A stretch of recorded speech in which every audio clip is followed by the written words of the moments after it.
탈무드에 나와 있는 내용입니다. 가장 많이 감사하는 사람이 가장 행복한 사람이다. 이런 내용이 있습니다.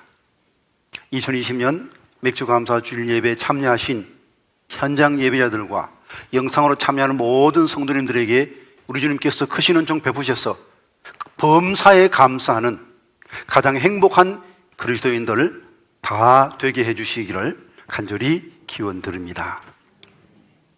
맥주감사주일 하니까 사실 별로 가슴에 와닿지 않는 분도 계실 겁니다.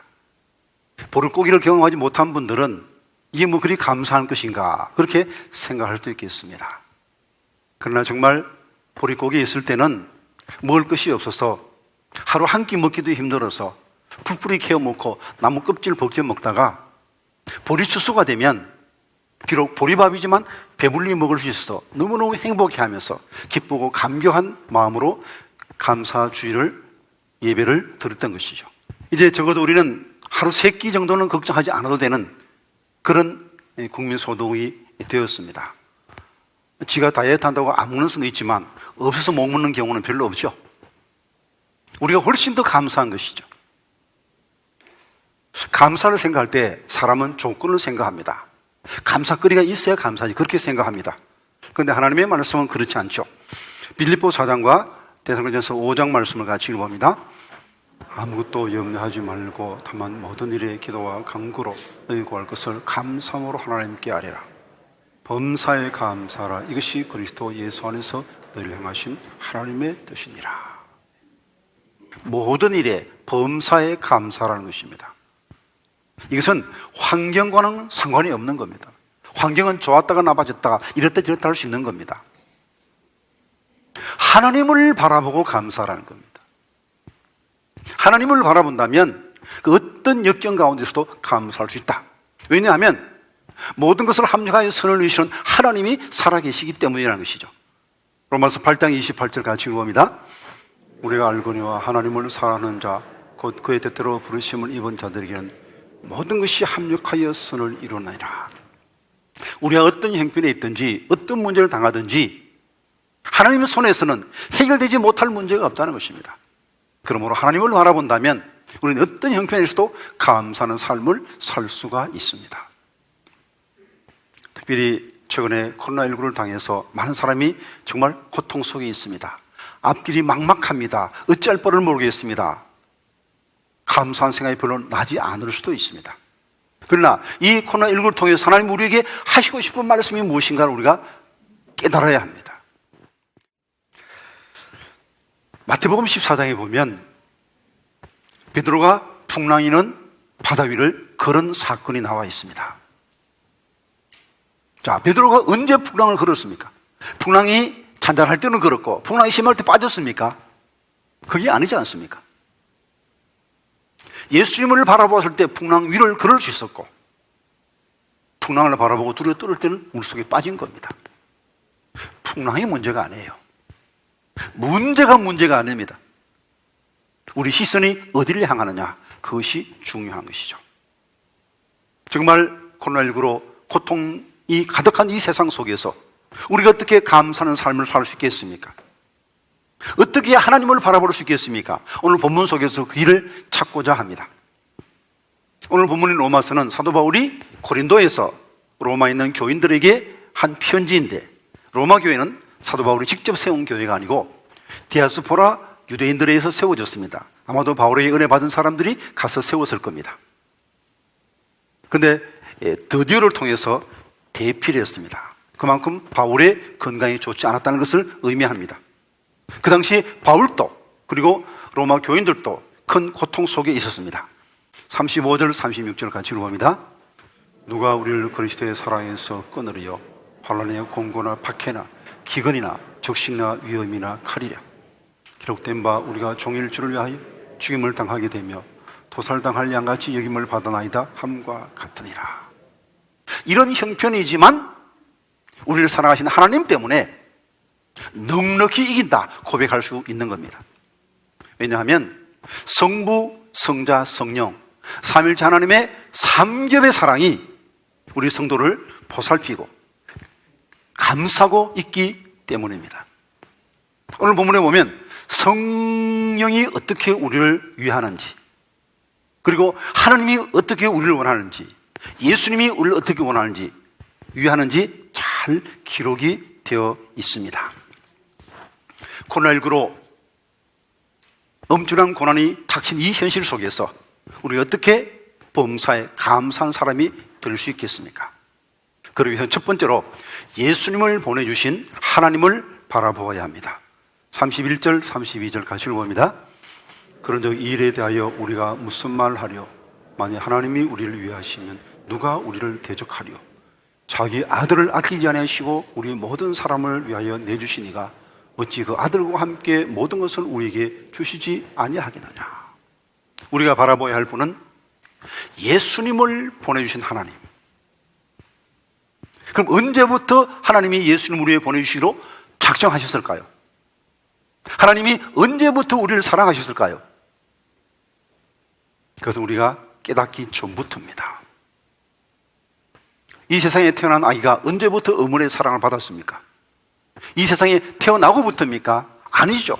태어나기 전부터 어머니의 뱃속에서부터 사랑받은 겁니다. 우리는 이미 존재하기 전부터, 영원 전부터 하나님의 사랑을 받은 존재입니다. 에베소 1장 말씀을 같이 읽어봅니다.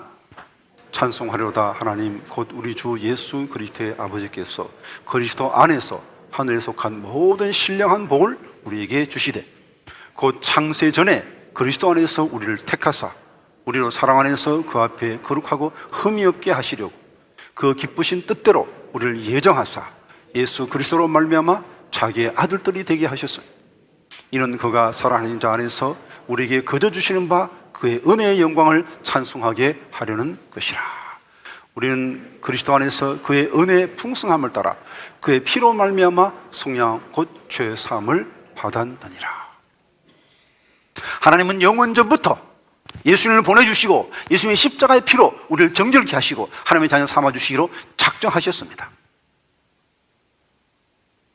우리는 훨씬 우리가 기대하는, 우리가 생각하는 훨씬 전부터 하나님의 그 특별한 사랑을 받아온 자입니다. 우리가 생각하는 것보다도 훨씬 더 하나님의 사랑은 깊고 넓고 광활합니다. 우리가 부른 찬송가 하늘을 두루마리 삼고 바다를 먹물 삼아도 하나님의 사랑 다 기록 못한데 그 표현이 결코 과장이 아닙니다. 이 엄청난 사랑을 우리가 받고 있습니다. 내가 예수 믿게 되었다, 하나님의 자녀 되었다, 이보다 더 큰 감사가 어디 있겠습니까? 이것만 해도 충분히 감사한데 하나님은 또 우리에게 예수님과 함께 모든 것을 우리에게 은사로 주신다고 말하고 있습니다. 우리가 갖고 있는 모든 것 다 하나님이 주신 겁니다. 여러분이 갖고 계신 가운데 하나님이 주시지 않은 것이 무엇이 있겠습니까? 다 하나님이 주신 겁니다. 그러므로 모든 것이 다 감사의 조건이죠. 무에서 생각하면 다 감사합니다. 왜 이것밖에 없습니까? 요만큼 있는 것도 감사죠. 왜 건강 이것밖에 안 됩니까? 왜 재능 이것밖에 안 됩니까? 왜 물질 이것밖에 안 됩니까? 불평할 게 아니고 그만큼 받은 것도 감사죠. 무에서 생각하면 모든 것이 다 감사의 조건임을 깨닫게 될 것입니다. 이제 우리가 예수님을 깊이 생각하고 하나님을 깊이 생각하면, 그래, 예수님을 보내신 그 하나님이 좋은 것 아낄 리가 없지. 예수님까지 보내주셨는데 뭘 아끼가 있습니까? 분명히 하나님 내게 좋은 것을 다 주신다고 하셨는데 막상 내 삶은 그렇게 넉넉하지 못할 때가 있습니다. 팍팍할 때가 있죠. 그때 이 참 이상하다, 이 하나님이 실수하신 거 아닌가? 그런 생각이 들 때가 있습니다. 다윗은 여호와는 나의 목자시니 내게 부족함이 없습니다, 내 잔이 넘치나이도 고백했는데 하나님 내 잔을 보십시오. 텅텅 비어있지 않습니까? 지금 통장을 보시면 잔고가 텅텅 비었습니다. 좋은 것 가득 찬 것이 아니고 비어 있습니다. 이거 어떻게 된 겁니까? 그런 생각이 들 수 있습니다. 그때 우리가 알아야 될 것은 하나님은 결코 실수하지 않는 분이라는 겁니다. 그런데 실수하지 않는 분을 우리 이 세상에 살면서 만나본 적이 없어요. 때문에 실수하지 않는 하나님이 어떤 분이라는 그 우리의 생각은 사실 실제와는 상당히 거리가 날 수 있습니다. 제가 몇 번 드린 말씀입니다만 깡시골에서 한 번도 도저히 나가보지 못한 사람이 생전 처음 부인과 함께 서울역에 내렸습니다. 사람들이 얼마나 많은지. 할머니가 말합니다. 여보, 영감, 서울에 사람이 많다더니 진짜로 많네. 10,000명도 넘겠지요? 할아버지한테 이 무시간 할 만한 거야. 10,000명이 뭐야? 20,000명도 넘겠는데. 하나님의 전능하심, 실수하지 않는 하나님을 생각하는 우리 생각이 이 할아버지 생각 비슷하지 않을까 생각됩니다. 우리하고 연장선상에서 우리보다 조금 낫겠지 그렇게 생각합니다. 아닙니다. 하나님은 완전하신 분입니다. 절대로 실수하지 않는 분입니다.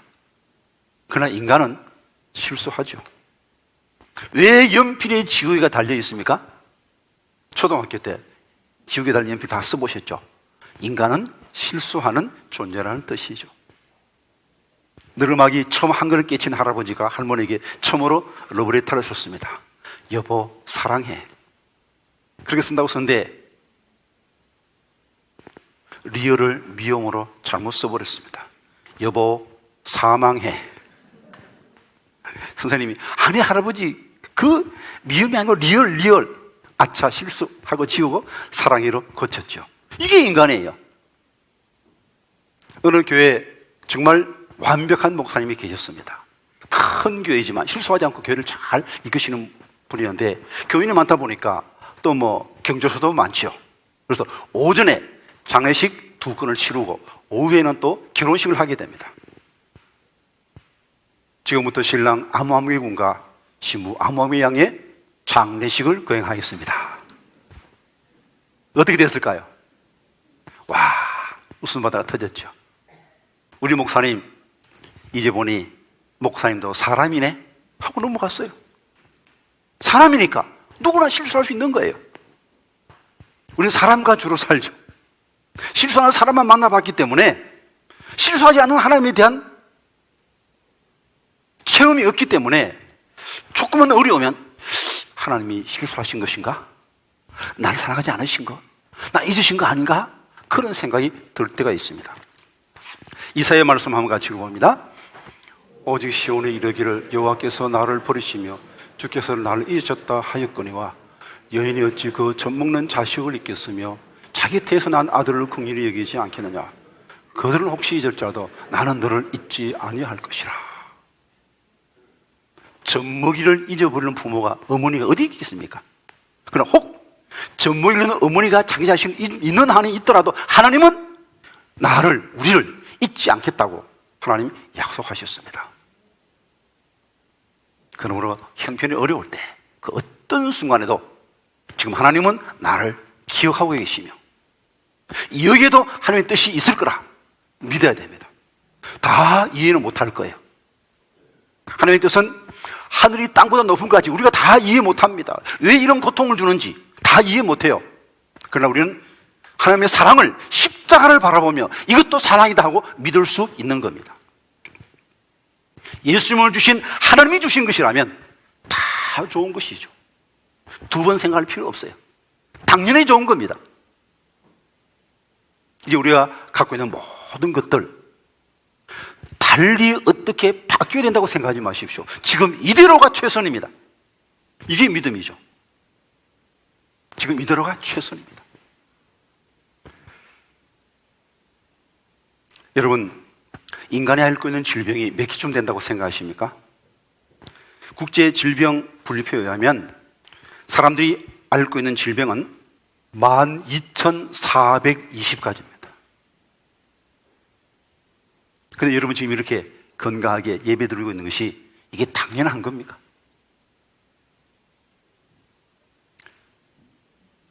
평소에 보는 것을 당연하게 여기다가 시각장애인 만나면 내가 보는 게 당연한 게 아니구나 깨닫게 되는 거죠. 10,000가지가 넘는 질병인 이 세상 속에 살면서 이 정도 건강 누리는 것, 이게 기적입니다. 감사한 것이죠. 은도드 목사님이 자기 이 기도 책자에 그냥 낙서 비슷하게 써놓은 그 내용을 누가 발견해서 발표한 게 있습니다. 뭐 발표를 염두에 두고 쓴 게 아니기 때문에 아주 단순하지만 그러나 가슴을 울리는 내용입니다. 한번 들어보십시오. 제목은 나는 행복한 사람. 걸을 수만 있다면 더 큰 복은 바라지 않겠습니다. 누군가는 지금 그렇게 기도합니다. 설 수만 있다면 더 큰 복은 바라지 않겠습니다. 누군가는 지금 그렇게 기도합니다. 들을 수만 있다면 더 큰 복은 바라지 않겠습니다. 누군가는 지금 그렇게 기도합니다. 놀랍게도 누군가의 간절한 소원을 나는 다 이루고 살았습니다. 놀랍게도 누군가가 간절히 기다리는 기적이 내게는 날마다 일어나고 있었습니다. 부자 되지 못해도, 빼어난 외모 아니어도, 지혜롭지 못해도 내 삶에 날마다 감사하겠습니다. 날마다 누군가의 소원을 이루고 날마다 기적이 일어나는 나의 하루를, 나의 삶을 사랑하겠습니다. 사랑합니다. 내 삶, 내 인생. 나 어떻게 해야 행복해지는지 고민하지 않겠습니다. 내가 얼마나 행복한 사람인지 날마다 깨닫겠습니다. 나의 하루는 기적입니다. 나는 행복한 사람입니다. 나는 행복한 사람입니다. 어떻습니까? 이 시를 듣고 보니 여러분은 행복한 사람입니까? 예, 하나님의 은혜가 넘치죠. 모든 것이 은혜입니다. 지금 이대로가 최선입니다. 날마다 감사함으로 하나님께 영광 돌리고 가장 행복한 그리스도로 사시는 복된 성도님들 다 될 수 있기를 간절히 기원드립니다. 이 상황에서 우리가 어떻게 또 범사에 감사하며 살 수 있겠습니까? 두 번째로는 나를 위해 기도하시는 성령님과 예수님을 바라보아야 합니다. 26절 이하의 말씀을 같이 읽어봅니다. 이와 같이 성령도 우리의 연약함을 도우시나니 우리는 마땅히 기도할 바를 알지 못하나 오직 성령이 말할 수 없는 탄식으로 우리를 위하여 친히 간구하시느니라. 마음을 살피실 이가 성령의 생각을 아시나니 이는 성령이 하나님의 뜻대로 성도를 위하여 간구하심이니라. 누가 정죄하려 죽으실 뿐 아니라 다시 살아나신 이는 그리스도 예수시니 그는 하나님 우편에 계신 자요 우리를 위하여 간구하시는 자시니라. 우린 지금 천국에 살고 있는 게 아닙니다. 예수님의 오심으로 천국이 시작되었지만 아직 완성된 건 아닙니다. 우리 주님의 제 이름으로 완성될 겁니다.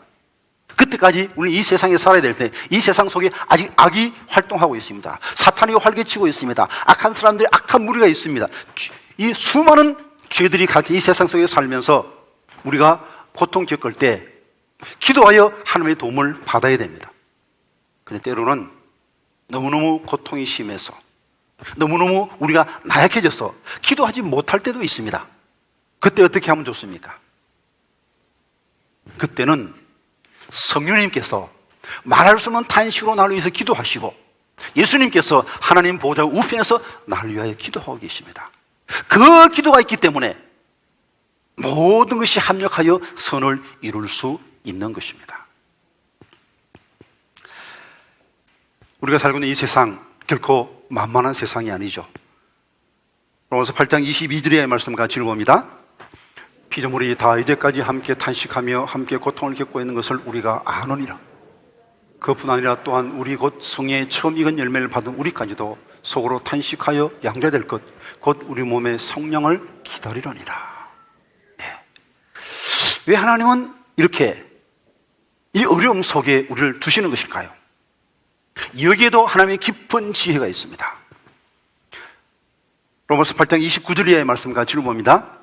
하나님은 미리 아신 자들을 또한 그 아들의 형상을 본받게 하기 위하여 미리 정하셨으니 이는 그로 많은 형제 중에서 맏아들이 되게 하려 하심이니라.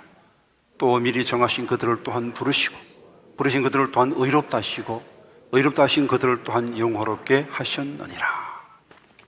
하나님은 우리를 천국으로 데려가시기를 원하십니다. 그러나 그것이 하나님의 목적의 전부가 아닙니다. 하나님은 우리가 맏아들 되신 예수님을 닮기를 원하십니다. 우리가 천국에서 영화로운 자 되기를 원하십니다.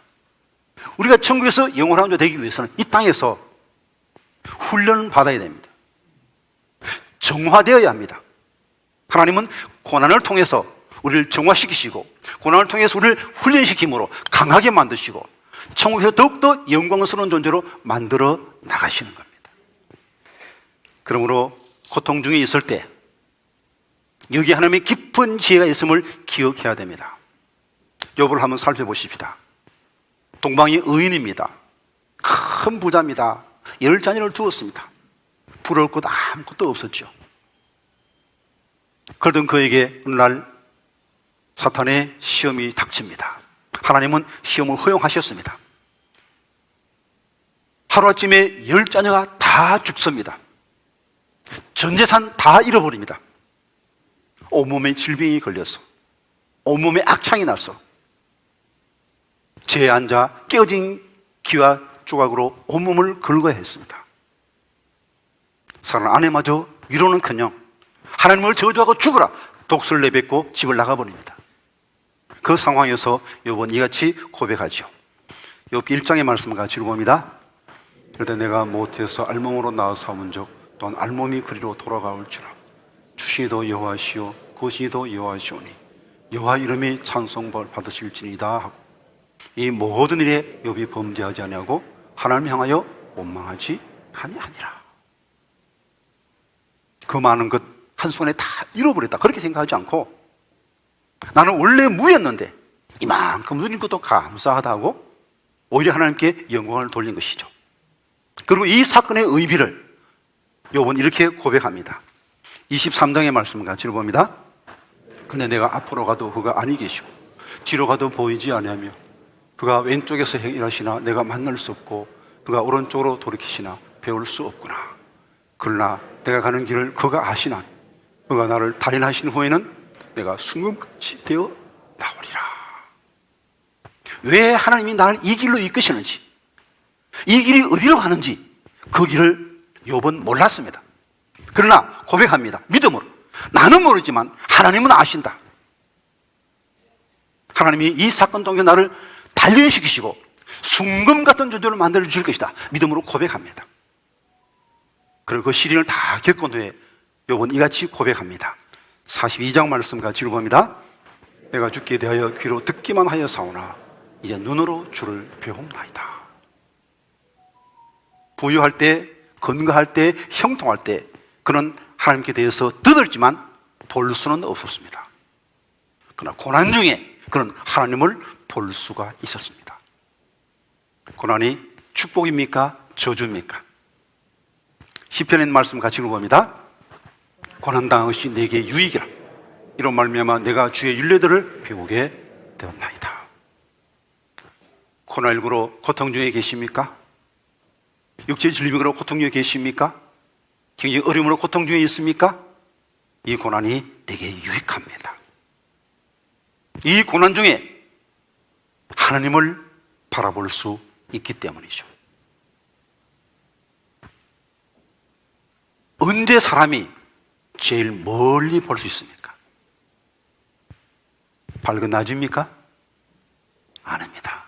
가장 어두운 밤, 가장 어두운 그 깊은 밤에 가장 멀리 있는 별을 볼 수 있는 것입니다.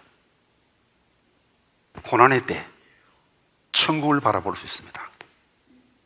고난의 때 우리 영안이 열리는 것입니다. 그러나 우리 연약하여 때로 그 고난에 너무너무 극심하여 깜깜한 밤에 검은 먹구름까지 끼어서 별조차 보이지 않을 때 그때는 이 순간에도 성령께서 예수님께서 하나님 보좌 우편에서 나를 위해 기도하고 계심을 기억하십시오. 누군가는 지금 이 순간에도 나를 위해 기도하고 계심을 기억하시고 그 기도를 의지하여 하나님께 감사하십시다.